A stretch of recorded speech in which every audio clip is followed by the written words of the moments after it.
Section 5, under positive leadership. Yesterday morning, we began with the scoreboard showing the present level of communist advance. Then we looked at the two underlying trends, the progress of the disease of collectivism and the loss of real faith, which in the long run could be more fatal than the onslaught of the communist conspiracy. In the afternoon, we began another look at the same things with remedial action in mind rather than diagnosis. We outlined some needed steps for facing up to the communist threat. This morning, in continuing that retracing of our footsteps, we come first to the cancer of collectivism, to the question of how to stop its further ravages and how to restore the American body politic to good health, renewed strength, and as much promise for the future as is possible in view of the damage already done. And that, gentlemen, brings me to one of the basic purposes for which this meeting was called. It is one which I approach with great humility, but with no misgivings as to its necessity. For we simply are not going to be able to save our country from either the immediate threat of communism or the long-range threat of socialism by organizational leadership. Our only possible chance is dynamic personal leadership. Let me begin with an illustration of the difference, which also supports the argument. In 1952, I disagreed with Bob Taft on at least 3 of his 10 most important political principles, especially with regard to federal housing and United States government aid to Israel. I was diametrically opposed to policies he advocated. Yet I made 25 radio speeches for Taft in the primary campaign on my own time and my own money. Nor was this done at all on the let's take the lesser of two evils theory. I was wholeheartedly and enthusiastically for Taft, for the nomination and the presidency, because I trusted him and he was going generally in my direction. The fact that he didn't see 2 or 3 issues out of 10 the way I saw them didn't dampen the energy of my personal support for him in the slightest. But if and when I am a member of any organization, political or otherwise, and there is disagreement on the part of any sizable percentage of the membership as to 3 out of 10 of the organization's policies or planks, a splintering of the organization into 2 groups is almost inevitable. In eastern Massachusetts, there was quite a live and energetic outfit of some 700 members called the Friends of Senator McCarthy. I have seen another organization called American Patriots splinter off from the original one and then resplinter into a larger and smaller group, while the remnant of the first organization went to pieces. But if McCarthy was still alive, and if all the members of the organization had to agree on was support of a personal leader, there would probably be 1,000 working members of that organization today, despite exactly the same basic disagreements over various principles between them. When Frank Lausche, running as a Democrat, was elected governor of Ohio the last time, there must have been hundreds of thousands of Ohio Democrats who voted for him, despite their vigorous disagreement with him over his support of Taft and of the Taft-Hartley Act. But if the Democratic Party of Ohio, an organization, had tried to take a position in support of the Taft-Hartley Act, it would have split the party wide open and have made it practically useless in the campaign. Personal leadership holds together a following in the way that organizational leadership never can. Now, we are surfeited in this country today with organizations opposing communism or socialism. Leave out of consideration for the minute the extent to which they are handicapped by being almost entirely defensive. For while Napoleon was quite correct when he said that the purely defensive is doomed to defeat, that is another part of our story which we are coming to later. The point here is that none of these organizations alone, nor all of them together, nor all of them even if they were combined into one organization without initial loss of total strength, has any possibility of stopping the enemy. Most of them, frankly, do not have any possibility of even enough piecemeal accomplishment in the total fight to justify the money and energy expended on them. For usually there is no sufficiently inspired personal leadership of the organization itself to obtain the greatest unanimity of purpose, efficiency, and enthusiasm which are necessary in connection with the expenditure of resources. And of course the one central direction and coordination of all these groups, which is so vital to avoid waste, is entirely lacking. What is more, even if all of the 700 known groups could be and were combined into one organization for the very purpose of obtaining centralized coordination, this central direction and coordination would still be lacking or grossly inefficient and insufficient so long as the combination was run as an organization. Only if the members of these groups declared allegiance to, came to feel an unshakable loyalty for, and thus accepted direction from a dynamic personal leader. Only under these conditions would there be any possibility of the members of these groups and of all other Americans who feel basically as they do, supplying what is needed. That is, the strength and dedication which can turn back the communists in front, and which, with the benefit of the momentum thus gained, can turn back the socialists behind the communists. At present we are in the position of trying to defeat a disciplined, well-armed, expertly commanded army with a collection of debating societies, and it can't be done. Before we leave this point, let's use an illustration. And you pick it. You simply take in your own mind some patriotic organization which you know about, or perhaps in which you participate. Let's call it the XYZ Association. And no matter which one of the anti-communist or anti-socialist groups you select, the chances are that the good citizens who put it together are friends of mine. They almost certainly are dedicated patriots who deserve our gratitude and our praise. And I not only wish for them and their organization all possible success, but will help in any way I can towards increasing their effectiveness. But let's be realistic. Ask yourself honestly about whatever organization you have in mind. Where is it going? Even if there were any clear consensus of opinion within the organization itself as to where it wanted to go, how much continued drive and concerted effort to that end do you think could be maintained? Who's going to die for the XYZ Association or the Blank Committee?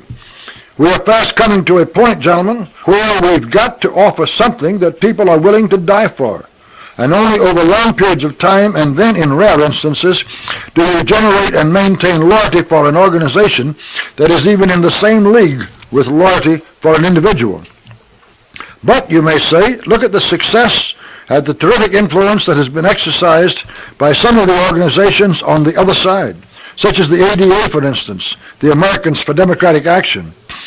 But the ADA, whether a lot of its members know it or not, is the same as an arm of the Communist Party.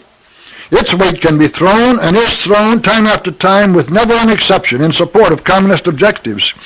It has the benefit of the direction of the nerve system of that body which runs all the way to the top. But what is the XYZ Association an arm of, or the Blank Committee? It's a lonesome boy standing on the beach with a big broom, trying to rush back the waves that are about to flood the whole shoreline of beautiful houses. There are other boys with brooms and shovels and buckets all up and down the beach doing the same thing. What is not only needed, but is absolutely imperative, is for some hard-boiled, dictatorial, and dynamic boss to come along and deliver himself approximately as follows. Quote, "Hey, you guys, all of you, drop those pretty brooms. You fellas down there on the end, start running for empty bags and keep bringing more empty bags as fast as you can find them. Make them out of sheets and tablecloths if you have to, or get them any other way. Just get them. You fellas in those next two groups, start filling those bags with sand. You men here, all of you, start lugging those bags of sand to put on this wall the communists have busted up so badly. And don't spare your backs. Build it high and build it quick, even if it is only with sandbags for the present. You fellows over there, all of you, get the heaviest clubs you can find, spread yourselves out no more thinly than you have to along the whole length of this wall, and don't hesitate to break the heads of any saboteurs you find monkeying with it. Don't even hesitate to break the heads of those you find creeping towards the wall if you are sure of their evil intentions, just as a warning to the rest of the dirty gang. If everybody puts everything he's got into the job without stopping to argue, we'll be able to save these beautiful houses from this incoming flood. We'll not have just ruins left, no longer worth saving when it recedes. But the minute we have the sandbags high enough, all of you fellows get to work at once, bringing rocks and cement and rebuilding this whole wall, both higher and solider than it ever was before. Then, the next time a combination of tide storm and saboteurs comes in, we'll be ready for them. And once all of this is done, you can again start enjoying those beautiful homes you would have saved." Unquote. Human nature being what it is, there is no question about how much more energetically, determinedly, or confidently the men on the beach would work under such leadership, nor about how many more men would immediately be attracted to rebuilding the wall and breaking the heads of the saboteurs under such direction. But gentlemen, if you're going to wait for those boys and men with the brooms to form an association for rebuilding the wall, and for it then to be repaired and guarded under organizational and committee control, you might as well start telling the communists to stake out their claims on the ruins of the former beautiful houses right now. But that figure of speech has outlived its usefulness, so let's get down to plain language again. Let's look briefly at the possibility, the advantages, and the disadvantages of finding this desperately needed leader in the political field. And the easiest way to do this is to conduct the discussion around some individual from the very start. Now, the one man who comes nearest to measuring up to all the needs and qualifications whom we see on the political horizon at the present time is Barry Goldwater. I know Barry fairly well. He is a great American. As I foresaw a year ago how the Rutherite left would concentrate national strength and resources on the Arizona campaign, and how important money from outside Arizona would be towards enabling Goldwater to meet that attack adequately, I took it on myself to become a one-man finance committee for him in Massachusetts. I raised around $2,000 in my state and sent it on to him early in 1958. Now, $2,000 isn't much, but Massachusetts is a long way from Arizona, and the so-called upper crust of eastern Massachusetts are probably the most provincially and smugly ignorant of what is really happening today of any similar group in the United States. At any rate, through the efforts of a lot of other people in other states who either had or were given the same idea, Barry had enough money and had it early enough to put on a bang-up professional campaign, one that was successful for a Republican in a strongly Democratic state against everything Walter Reuther could throw at him. Barry Goldwater has political know-how and the painstaking genius to use that know-how with regard to infinite details. He is a superb political organizer and inspires deep and lasting loyalty. He is absolutely sound in his Americanism, has the political and moral courage to stand by his Americanist principles, and in my opinion can be trusted to stand by them until hell freezes over. I'd love to see him President of the United States, and maybe someday we shall. But does anybody in this room think there is any slightest chance of Barry Goldwater supplying the dynamic overall leadership needed to save this country for anybody to be president of? If so, I think he is still not fully aware of the nature and totality of the forces at work. For Goldwater, by the very circumstances of his political success, present prestige, and the expectations of his supporters, will inevitably think and move in terms of political warfare. Even if he personally should reach the point and the understanding of wanting to consider political action as just a part, no matter how important, of much broader overall action, how much chance do you think there is that his friends and supporters would let him step out of the strictly political role in which he has been so successful? How much chance is there that they would let him build and utilize forceful leadership on all of the other fronts where we must fight the communists? How many of the steps which we discussed yesterday afternoon, and which I am sure must be taken if we are to have any chance at all, do you think you could count on Barry Goldwater's leadership to bring about, no matter how much he was beseeched, and no matter how much he himself came to feel inclined to do so? Or let's go at it another way. Suppose you feel that the political factor in the equation is so important that it overweighs all of the others, and that if we could get a man like Barry Goldwater nominated and elected president, or Bill Nolan, or Bill Jenner, or any one of a dozen others for that matter, by 1960 or even maybe by 1964, the power of the presidency in the hands of such a man would be enough to save our country. Do you think that by strictly political means and without the help of all of the other efforts on all of the other fronts, there would be the slightest chance of bringing this about, that with the present shattered condition of the Republican Party and the grip of the leftists inside both parties on various pieces of those parties, there is going to be any slightest chance of getting a solid, courageous, uncompromising Americanist nominated by either party, unless there are huge, compelling forces at work outside of the parties which are not affected by the ubiquitous opportunism inside the parties. If anybody in this room believes that with the slowing down of the rapidly rising communist influence left to the organizations in the field, and with the restoring of republicanism in the Republican Party left to the politicians, there is the slightest chance of our having anything but a left-wing president in 1961, then I would be greatly surprised. We've been counting on that kind of salvation and hence going steadily down the drain for 20 years. Or, more for the other illustrative points that will arise than for any hopes offered by the prospect, let's look at Richard Nixon in this connection. He is an extremely smart man. He is one of the ablest, shrewdest, most disingenuous, and slipperiest politicians that ever showed up on the American scene. He can sit in Washington one night and convince some of the most, quote, modern, unquote, Republicans that he is the best ball carrier they have, and spend 4 hours in the Waldorf Towers the next day convincing MacArthur and Herbert Hoover that he is their man. He can use the tremendously overrated and overpublicized, but actually highly cautious part he played in the Alger Hiss exposure to hang on to the hopeful loyalty of the vigorous anti-communists at the very time when he is insinuating himself into the good graces of the left by quietly knifing McCarthy. Nixon could pose as a conservative Republican congressman and yet be one of the original founders in 1950 of Republican Advance. This was intended to be not the Republican opposition to, but the Republican teammate of Americans for Democratic Action. And it even had some interlocking left-wingers who were members of both groups. Nixon can claim still to be vigorously anti-communist, yet when he has a chance as vice president to break the tie and cast the decisive vote for H.R. 3, to reestablish some chance of prosecution of subversives actually advocating violent overthrow of our government, what happens?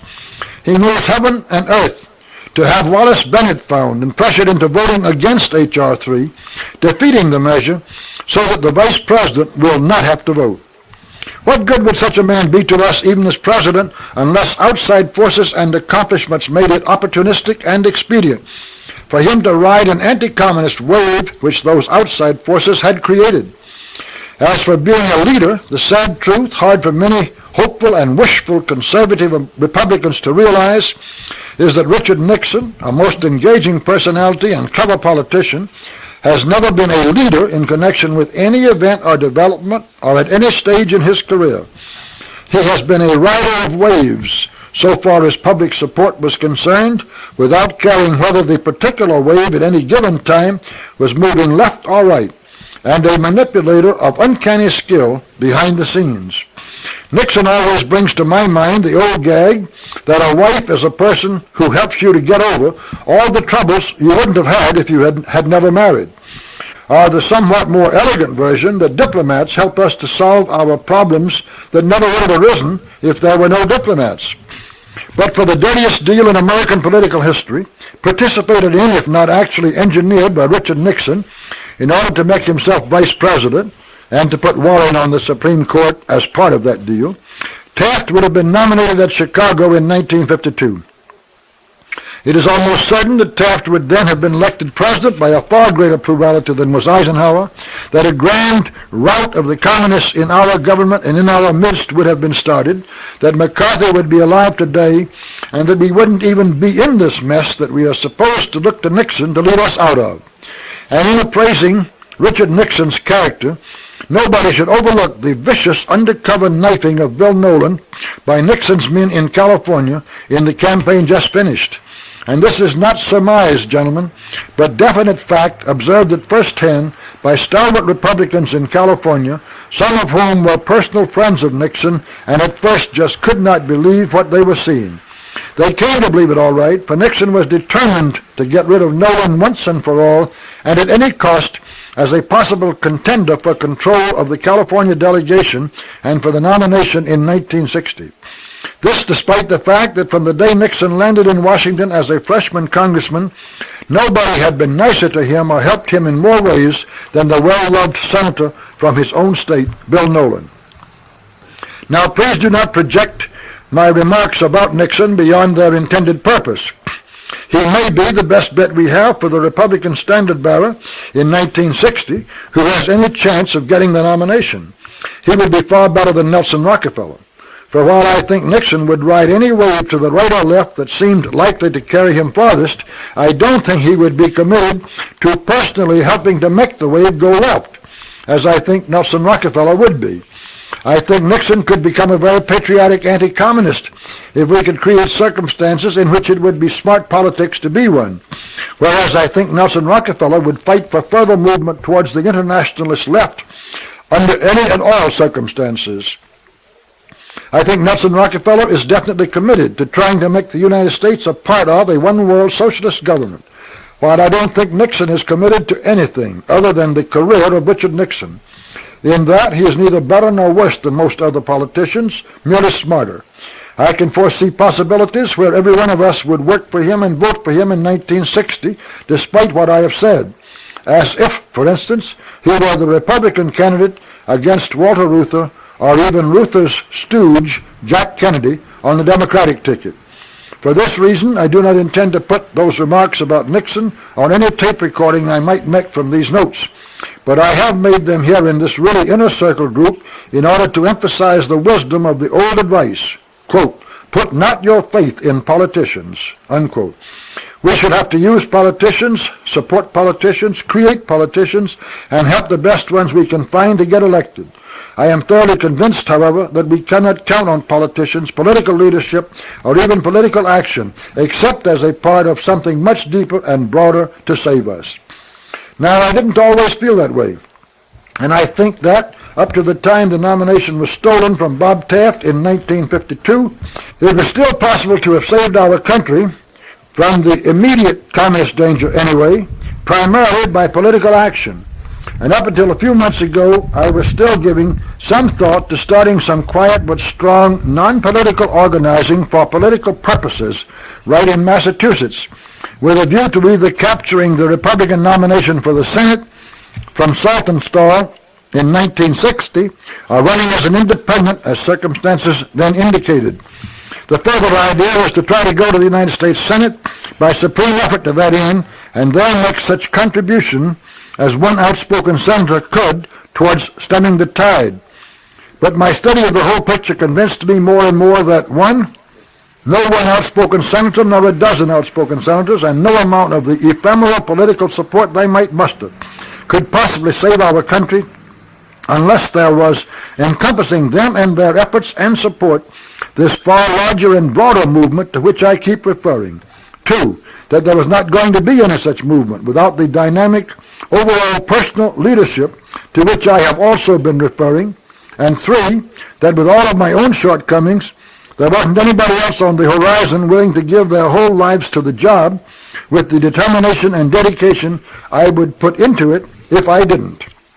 What really moved me to cross this Rubicon, however, the consideration which more than any other gradually brought me the necessary measure of courage and determination for so staggering an undertaking, was another result of many years of study of not only the present but the past. This is the conviction that even warding off communist slavery and reversing the socialist trend is only half the battle. We can never win even that half, unless both leadership and following have a positive dream which is more important as a hope than the negative nightmare is as a fear, unless the promise of what we can build supplies more motivation than the terror of what we must destroy, and unless this faith in the future is based on a deeper faith in eternal truths. The nature of these truths and the tenets of this faith, which I hope and believe every man in this room can accept and approve, I shall come to later this morning. What I'm trying to do here, as an introduction to and part of our thinking about how to rid America of the collectivist cancer, is simply this. I want to convince you, as I am convinced, that only dynamic personal leadership offers any chance for us to save either our material or our spiritual inheritance.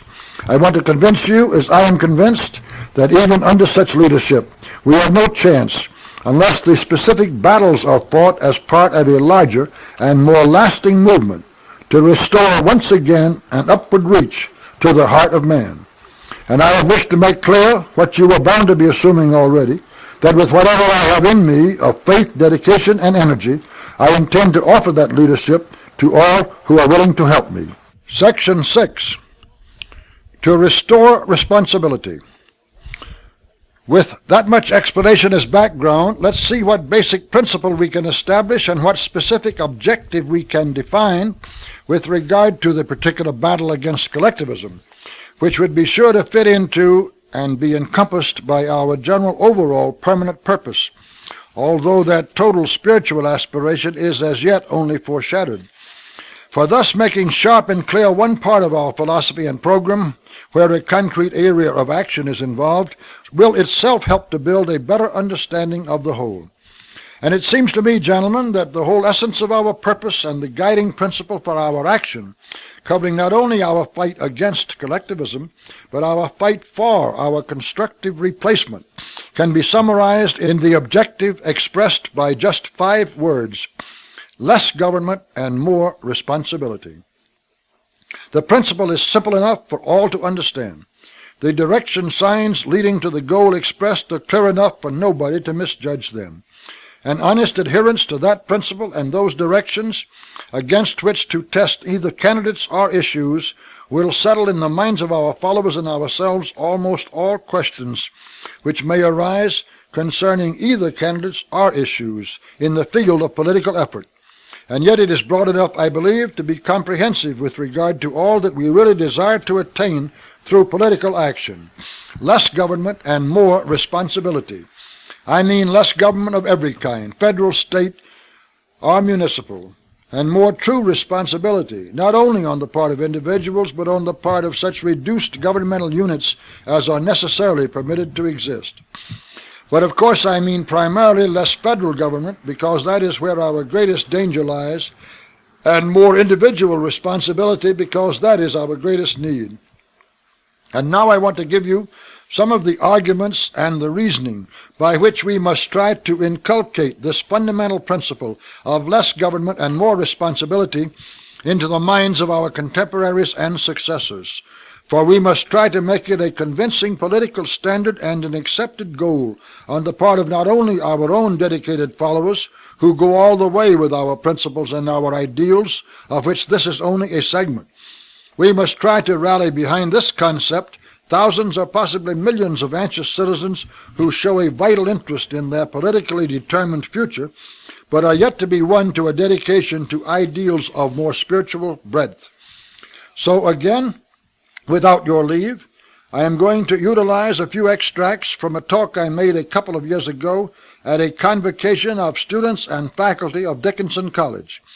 I do so simply because, having put a lot of work into the preparation of that speech, I can cover the present ground more succinctly and quickly by quoting from it than in any other way. And this part is not long. What we must start asking our fellow citizens everywhere to consider as of overwhelming importance to the future of themselves and their families is this: on the basis of all known past human experience, are there any general conclusions with regard to the organization of society which can be set forth with confidence? It seems to me clear that there certainly are. First, government is necessary, some degree of government in any civilized society. There are believers in the possibility and desirability of a governmentless anarchy as a practicable form of human association. But the number of these advocates is comparatively very small. There is no evidence within human historical experience to support their thesis, and there is considerable evidence indicating otherwise. Second, while government is necessary, it is basically a non-productive expense, an overhead cost supported by the productive economy, and like all overhead items, it always has a tendency to expand faster than the productive base which supports it. Third, government is frequently evil. And we do not mean by this that they, governments, are merely dishonest. For all governments, with very rare exceptions indeed, are thoroughly dishonest. We made the statement in print about 2 years ago that there has never in the history of the world been a government, and this generalization includes our present one, that maintained honesty in the handling of a managed, irredeemable currency. A few weeks later, one of America's ablest and best-known economists quoted that statement with full approval. But what we are talking about here is something far worse than dishonesty. In December 1956, Professor Sorokin of Harvard, after quoting Lord Acton, that great men in the political arena are almost always bad men, went on to reveal the results of his own survey of the criminality of rulers. This survey of the monarchs of various countries and the heads of various republics and democracies, in a selection large enough to constitute a very fair sample, revealed that there was an average of 1 murderer to every 4 of these rulers. In other words, said Professor Sorokin, quote, "The rulers of the states are the most criminal group in a respective population. With a limitation of their power, their criminality tends to decrease, but it still remains exceptionally high in all nations." Unquote. An obvious reason for this is the greater temptation to criminality on the part of those who control or influence the police power of a nation, of which they would otherwise stand in more fear. Another is that ambitious men with criminal tendencies naturally gravitate into government because of this very prospect of doing or helping to do the policing over themselves. A third reason is that so many apologists can always be found for criminal acts of governments, on the grounds that such acts ultimately contribute to the public good and that therefore the criminal means are justified by the righteous ends. Kautilya wrote his Arthashastra in about 300 BC. Machiavelli wrote his Il Principe in about 1500 AD. And the arguments of both, that it is a virtue in a ruler to be unscrupulous for the good of his state, are heard in every age. Fourth, government is always and inevitably an enemy of individual freedom. It seems rather strange that it was Woodrow Wilson who more than any other one man started this nation on its present road towards totalitarianism, who also said that the history of human liberty is a history of the limitations of governmental power, not the increase of it. But Wilson could have boasted, as did Charles II of England, that he said only wise things even though he did only foolish ones. It is self-evident that government by its very nature must be an enemy of freedom, edging always towards a restriction of the individual's rights and responsibilities. 5. Whatever must be done by government will always cost more than if it could be done by individuals or smaller groups. And the larger the government, the more disproportionate will be the cost. Letting a government do anything, therefore, which such individuals or smaller groups could properly do is serious economic wastefulness. It is also contrary to the philosophy of the proper function of government that is derived from the whole body of past experiments. 6. Government, by its size, its momentum, and its authority, will not only perpetuate errors of doctrine or of policy longer than they would otherwise retain acceptance, but it will multiply their effect on a geometric scale as against the arithmetically cumulative effect of those errors if confined to individuals or smaller groups.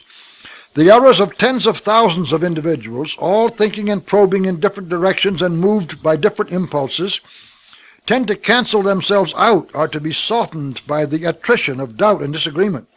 But let any one error become sanctified by government and thus crystallized as truth, and little short of a revolution can discredit it or cause it to be discarded. An easy illustration of this principle is the witchcraft terror in the early days of the colonial government of Massachusetts. If there had been no governmental power to give phantasmagoria the semblance of reality by official decree, the common sense of a majority of the citizens would have kept this manifestation of fanaticism from ever having such widespread support and cruel results. But once government had authoritatively said, quote, "This is truth," unquote, then the hitherto doubting citizen was willing to join others like himself in accepting it as truth. and we have at least a dozen idiocies equally repugnant to man's common sense and sound experience being perpetuated by our government in Washington today. 7. As any society becomes reasonably settled and shakes down into a semi-permanent pattern of economic and political life, and as some degree of leisure on the part of its citizens becomes both possible and visible, the drive always begins to have government become the management of the social enterprise rather than merely its agent for certain clear purposes. Government is then increasingly allowed, invited, and even urged to do planning for and exercise control over the total economy of the nation. Next, it is pushed and pushes itself more and more into planning and control of the separate activities of the citizens and groups of citizens that make up the economic life of the nation. And in doing such planning and exercising such controls, the government must assume more and more of the responsibility for the success of the economy and the welfare of its citizens.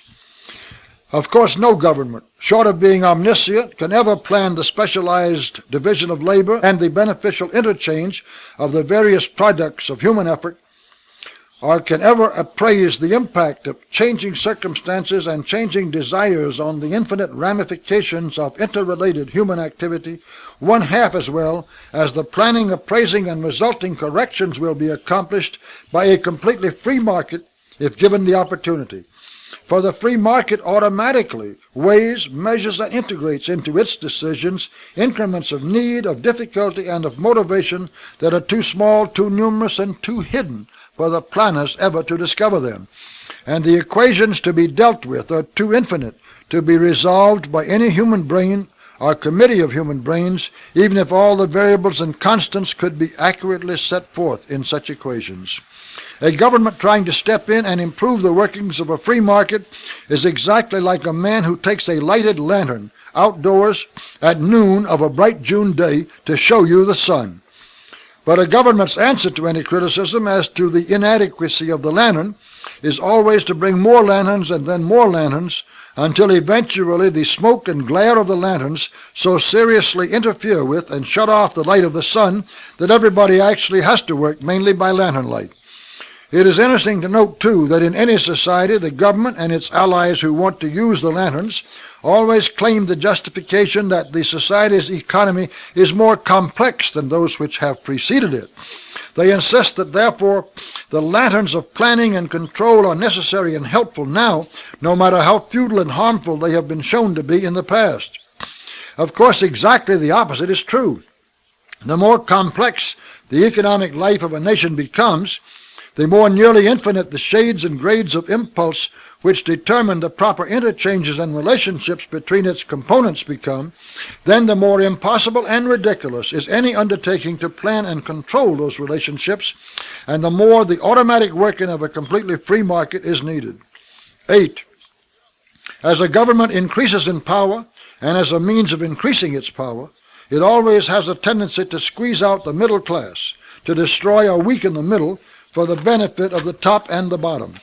Even where there is no conscious alliance for this purpose, such as formed the basis for Bismarck's beginning of the socialization of Germany, of Franklin Roosevelt's beginning of the socialization of America, the forces to that end are always at work, as they have been in England for 50 years. In the nations that the gods would destroy, they first make the middle class helpless through insidious but irresistible government pressures. 9.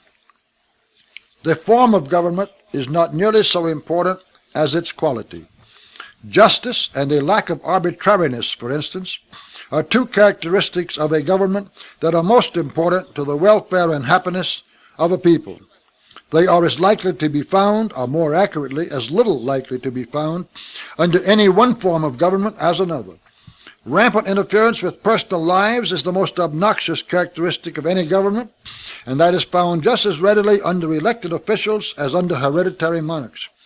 In fact, as the Greeks pointed out, and as has been well known to careful students of history ever since, and as the founding fathers of our own republic were well aware, when an elected government succeeds in attracting and maintaining an overwhelming majority behind it for any length of time, its mob instincts make it the most tyrannical of all forms of social organization. Incidentally, A tragic result of the emphasis placed by historians and statesmen on the form of the American government has been the emulation by newly independent Asiatic nations of the wrong thing in our American system. Admiring the tremendous success of the United States, observing the unprecedented prosperity, freedom, and opportunities for happiness on the part of the people, looking up to the United States as the example to be followed, nation after nation in other parts of the world, but especially in Asia, has copied the American government for itself. Its budding political scientists have felt that this must be the key to national success and greatness, as it clearly would have been if they had copied the right thing, the very thing that made America great. But what these new nations have taken for themselves are carbon copies of the American government at the time their own governments were being established. In far too many cases, this has been since the New Deal had completely stultified the original virtues of the American government. The Philippines, for instance, in 1948 took over every form of welfarism and every stifling regulation and suppression of private enterprise and substitute, therefore, which Roosevelt's New Dealers had been able to impose on us, even with a war to help them. The results were and still are pathetic, simply because they had been led to believe that it was the form of the American government which counted. But actually it had been the small amount of government in America throughout its centuries of mushrooming productivity, not the form of that government, which had been the vital factor of success. The Filipinos and others like them took over instead the excesses of government which were already in a fair way to start the decline of America itself. 10.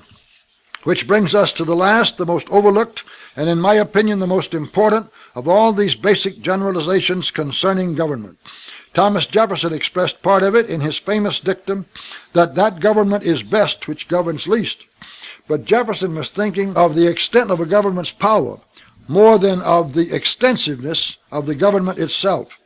And our 10th point is that neither the form of government nor its quality is as important as its quantity.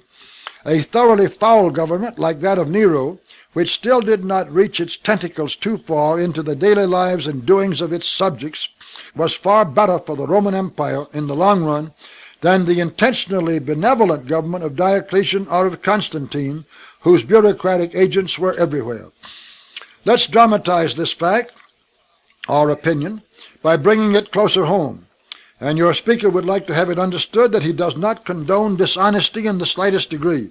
Yet I had rather have for America, and I am convinced America would be better off with, a government of 300,000 officials and agents, every single one of them a thief, than a government of 3 million agents, with every single one of them an honest, honorable public servant. For the first group would only steal from the American economic and political system. The second group would be bound in time to destroy it. The increasing quantity of government in all nations has constituted the greatest tragedy of the 20th century. Let's spotlight just one particular result of this tragic development, which has occurred in connection with man's age-old worry, war. That result is the frequency, the length, the extensiveness, the horrible destructiveness, and the totality of impact on the population of the wars of the 20th century. In the physical sciences, we are accustomed to using combined measurements, such as foot-pounds, kilowatt-hours, or man-days. Let's invent such a phrase for the measurement of war and call it the day-number horror unit. In the use of that three-way calculation, we multiply the days of suffering by the number of people who suffer by the depth of the suffering to arrive at an appraisal.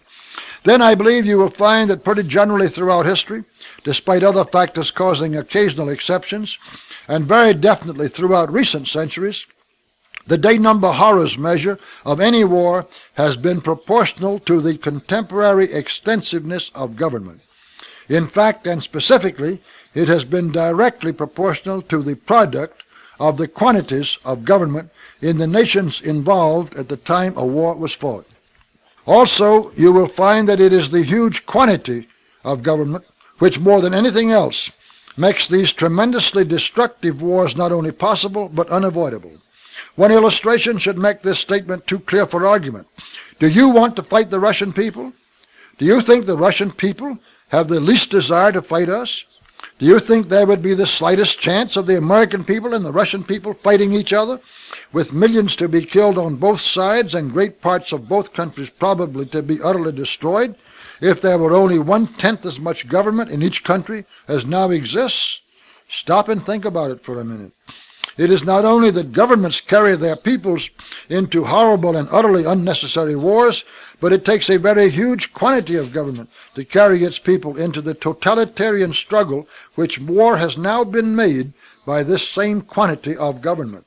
Reduce all the governments of all the nations of the world to 1/3 of their present size, not 1/3 of their power, note, nor are we referring to their quality, but just to 1/3 of their bureaucratic numbers, their extensiveness, their meddling in the lives of their subjects, and you would immediately accomplish two things. You would reduce the likelihood of war between hostile nations to at most 1/9 of its present probability, and the destructiveness of any wars that did take place in the same proportion. The greatest enemy of man is and always has been government, and the larger, the more extensive that government, the greater the enemy. Now clearly the United States, which throughout its early centuries was the greatest beneficiary from the scarcity of government that the world has ever known, should not only return to the right course for its own further growth in prosperity, freedom, and happiness, but should set an example again for the whole world. In fact, the word Americanist with a small a should be made and become understood as the very antithesis of socialism and communism with a little c. For the communist, using the word now with a little c to denote a theoretician rather than a member of the conspiracy, the communist believes that a collectivist society should swallow up all individuals, make their lives and their energies completely subservient to the needs and the purposes of the collectivist state, and that any means are permissible to achieve this end.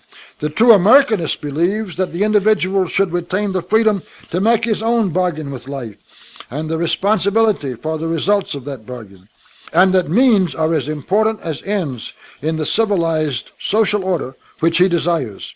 The same two words with initial capitals, communists and Americanists, should merely denote the aggressive fighters for these two mutually exclusive philosophies. But Americanism, as either a phrase or a force on the contemporary world scene, has been eroded into something negative and defeatist. It has come to represent merely a delaying action against the victorious march of its enemy, collectivism. The air is full of clarion calls to Americans to organize in order better to fight against socialism, communism, or some vanguard of their forces. Twice each day the mail brings to my desk pleas for me to contribute money or effort or moral support or all three to some group which is battling to hold back some particular advance of collectivist stormtroops. Even those organizations or activities which bear a positive label are motivated by negative thinking. An association for the Bricker Amendment is in reality an association against the intervention of international socialist forces in the control of our domestic lives. Americanism has become primarily a denial of something else rather than an assertion of itself. And there are many of us who think that this should be true no longer. We think that Americanism should again come to mean and to be a positive, forward-looking philosophy, a design and example of social organization which boldly and confidently offers leadership along the one hard but sure road to a better world. It is not just in the United States, of course, that all the aggressiveness is on the side of the socialist communist allies. In the worldwide ideological struggle which divides mankind today, we conservatives fight always on the defensive. The very name by which we identify ourselves defines our objective. It is to conserve as much as we can out of all we have inherited that is worthwhile from the encroachments and destructiveness of this advancing collectivism. We build no more icons to freedom. We merely try to fend off the iconoclast. Such has been the pattern during the whole first half of the 20th century. From the bright plateaus of individual freedom and individual responsibility, which man had precariously attained, there has been a steady falling back towards the dark valleys of dependence and serfdom. But this ignominious retreat has been just as true of Americans, the heirs of a strong new society, as of the tired residual legatees of an old and enfeebled European civilization. During this long and forced retreat, we have fought only a rearguard and sometimes delaying action. We have never been rallied to counterattack, to break through the enemy or rout him, and to climb again beyond our highest previous gains. And in the unending skirmishes, to hold as much as possible of the ground currently occupied, we have lost all sight of the higher tablelands of freedom which once were our recognized goals. I, for one, and many others like me, are no longer willing to consider only when to retreat and how far. There is a braver and a wiser course.